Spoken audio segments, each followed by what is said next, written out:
నగరంలో ఉన్న ల్యాబొరేటరీస్పై దృష్టి సారించండి. డిఎంహెచ్ఓకి జైభీంరావు భారత్ పార్టీ నాయకుడు పర్రే కోటయ్య కోరడం జరిగింది. క్లినిక్స్కు వచ్చే పేషెంట్లకు ఇబ్బంది లేకుండా విశాలమైన ప్రాంతం, మంచి వాతావరణం ఉండే ప్రాంతంలో క్లినిక్ పెట్టుకోవడానికి పర్మిషన్స్ ఇవ్వాలి. కానీ ఈగల్ బార్ రెస్టారెంట్ పక్కన మరుగుదొడ్లు ఉన్న ప్రాంతంలో ఇరుకు సందుల్లో వీరు క్లినిక్స్, ల్యాబొరేటరీస్కి ఎలా పర్మిషన్ ఇచ్చారు?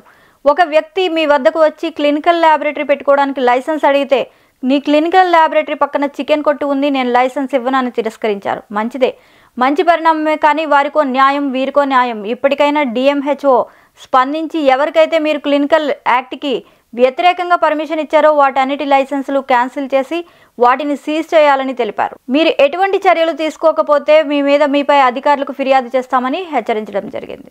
నమస్కారం అండి, నా పేరు పర్రే కోటయ్య. నేను జైభీంరావు భారత పార్టీ బాపట్ల జిల్లా ఇన్ఛార్జిగా పనిచేస్తున్నాను. మరి ఈరోజు ఈ బాపట్ల జిల్లాలో ఉన్న clinical labs centres, city MRI scan, చిన్న చిన్న హాస్పిటళ్లకు అన్నిటికీ డిఎంహెచ్ఓ గారు క్లినికల్ యాక్ట్ ప్రకారం అన్ని చూసుకొని ప్రశాంతమైన వాతావరణంలో పేషెంట్లకు ఆహ్లాదకరమైన ప్లేసుల్లో పర్మిషన్ ఇవ్వాలి. అదేవిధంగా ప్రతి హాస్పిటల్ దగ్గర ధరల పట్టిక ఉంచాలి. ఈ బాపట్ల జిల్లా ప్రజలు దోపిడీకి గురవుతున్నారనే ఉద్దేశంతో ఒక ప్రజా సంఘ నాయకుడిగా మేము ఫిర్యాదు చేశాము. మీరు మీ అవినీతి కప్పుపుచ్చుకోవటం కోసం మీరు అక్రమ పర్మిషన్లు ఇచ్చినటువంటి ప్రైవేట్ యాజమాన్యం చేత మా మీద అక్రమ కేసులు బనాయించారు.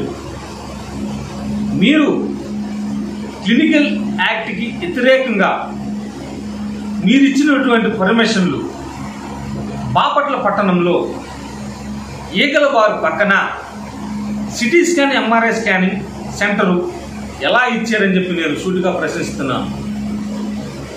అదేవిధంగా ఒక ల్యాబ్ పెట్టుకోవడం కోసం మీకు దరఖాస్తు చేసుకుంటే ఒక వ్యక్తి పక్కన చికెన్ కొట్టు ఉందనే ఉద్దేశంతో మీరు పర్మిషన్ క్యాన్సిల్ చేశారు కదమ్మా.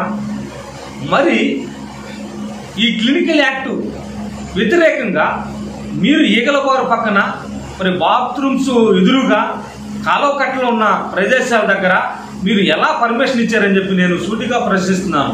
మీరు ఏ అయితే ఈ యాక్ట్కి వ్యతిరేకంగా ఇచ్చారో వీటన్నిటినీ, ఈ హాస్పిటల్ పర్మిషన్లు అన్నింటినీ మరి ఎంపటనే డిస్క్వాలిఫై చేసి మరి ఆ యాజమాన్యంపై చర్య తీసుకోకపోతే మీ పైన మీ అధికారులకు, పై అధికారులకు నేను ఫిర్యాదు చేస్తానని చెప్పి ఈ సందర్భంగా తెలియపరుస్తున్నాను.